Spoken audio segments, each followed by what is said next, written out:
यदि आपको मधुमेह है तो आज का यह जो हाइपोग्लाइसीमिया अनअवेयरनेस के इस टॉपिक पर हम बात कर रहे हैं, आपने ध्यान से ये चीज़ को सुनना है, बहुत इंपॉर्टेंट बात है। आज हेलो डायबिटीज़ में हम बात करेंगे हाइपोग्लाइसीमिया अनअवेयरनेस, यानी आपकी शुगर कम भी हो गई और आपको पता ही नहीं लगा, इसको बोलते हैं हाइपो अनअवेयरनेस। आपकी शुगर नॉर्मली 70 के नीचे जब जाती है तो आपको थोड़ा सा कपकपी आना, भूख लगना, पसीना लगना, ये सब शुरू हो जाना चाहिए और आप उसमें अपना केयर ले सकते हैं। पर कल्पना कीजिए कि आपकी शुगर 40 तक पहुंच गई, 30 तक पहुंच गई और आपको मालूम ही नहीं पड़ा और सडनली आप बेहोश हो गए, सडनली आपको फिट आ गए, सडनली आपको पैरालिसिस का अटैक जैसा हो गया, सडनली आपको कोमा में जाना पड़ा और कभी कभी यदि आप गाड़ी चलाते रहे, कुछ चलाते रहे तो उसमें सडन एक्सीडेंट होने की भी संभावना हो सकती है।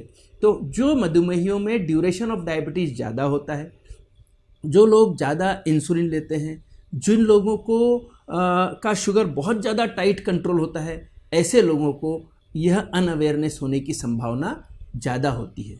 और यदि आपको एक हाइपोग्लाइसीमिया का अटैक आता है कभी भी, तो जो सेकेंड अटैक आता है उसमें और बढ़ती है, तीसरा अटैक आता है तो हाइपोग्लाइसीमिया अनअवेयरनेस की संभावना और बढ़ती है। कहने का मतलब, पहली बार आपको समझा कि शुगर कम हो रही है, तब आप 50 पे थे, दूसरी बार में आपको 40 तक भी नहीं समझेगा कि आपकी शुगर कम हो रही है, और तीसरे बार में ये भी हो सकता है कि आप सीधे 30 के नीचे पहुंच जाए और बेहोश भी हो जाए, तो भी आपको नहीं समझा कि शुगर कम हो गई है।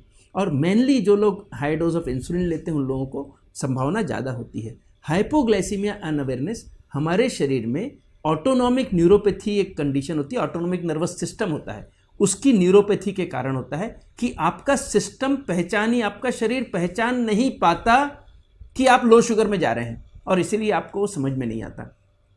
तो ऐसी कंडीशन में सबसे पहले अपने डॉक्टर से डिस्कस कीजिए, इस तरह की इंसुलिन या इस तरह की गोलियां लीजिए जिनसे लो शुगर की रिस्क कम हो। जैसे हम बात करते हैं इंसुलिन एनालॉग से लो की रिस्क कम होती है, तो इंसुलिन एनालॉग यूज़ कीजिए। लॉन्ग एक्टिंग एनालॉग्स यूज़ कीजिए जिससे रात में लो शुगर होने की रिस्क कम हो जाती है।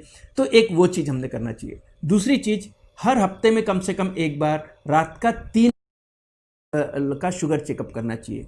हम सभी लोगों को, चाहे आपको डायबिटीज़ हो या ना हो, रात में 3 बजे सभी की शुगर सबसे कम रहती है 24 घंटे में, और लो शुगर अटैक की संभावना रात को 2 और 3 बजे के बीच में ज़्यादा होती है। तीसरी चीज़, हाइपोग्लाइसीमिया से बचना ही बेस्ट ट्रीटमेंट है हाइपोग्लाइसीमिया अनअवेयरनेस का। यानी आप हाइपोग्लाइसीमिया अवॉइड करेंगे तो आपका जो थ्रेशोल्ड जो आप 60 पे बता रहा है वो वापस 70 पे पहुंच जाएगा और आप फिर से उसको पहचान पाएंगे। तो हाइपोग्लाइसीमिया अनअवेयरनेस का डायग्नोसिस आप घर में ग्लूकोमीटर का फ्रीक्वेंट मॉनिटरिंग से कर सकते हैं। यदि आपको ऐसा लग रहा है कि आपकी शुगर 50 और 40 पर भी आपको पता नहीं लग रहा है, तो अपने डॉक्टर के पास जाइए, दवाइयों के चेंजेस कराइए, उनसे डिस्कस करके अपनी शुगर खाली पेट को हम बोलते हैं 90-120 न रखते हुए 120-140 तक रखिए। खाने की बात की शुगर आपकी 140 पे ना रखते हुए 180-200 तक भी रखिए, और HbA1c आप एकदम 7 के नीचे ना आके 7.5 पे और इवन 8 पे भी रखा तो भी आपको यह अच्छा रहेगा और हाइपोग्लाइसीमिया अनअवेयरनेस आपको तकलीफ नहीं देगा। तो आज हमने बहुत इंपॉर्टेंट बात करी हाइपोग्लाइसीमिया अनअवेयरनेस के बारे में, और उसका बेस्ट ट्रीटमेंट है शुगर को थोड़ा रिलैक्स रखें, HbA1c थोड़ा बढ़ा हुआ रखें, और अगले हाइपोग्लाइसीमिया अटैक ना आने पाए उसकी पूरी सावधानी बरतें। इस तरह से आज का हम सेशन यही ख़त्म करते हैं। Thank you very much. Hello diabetes इस कैंपेन में हम फिर से मिलेंगे एक किसी अगले विषय के साथ।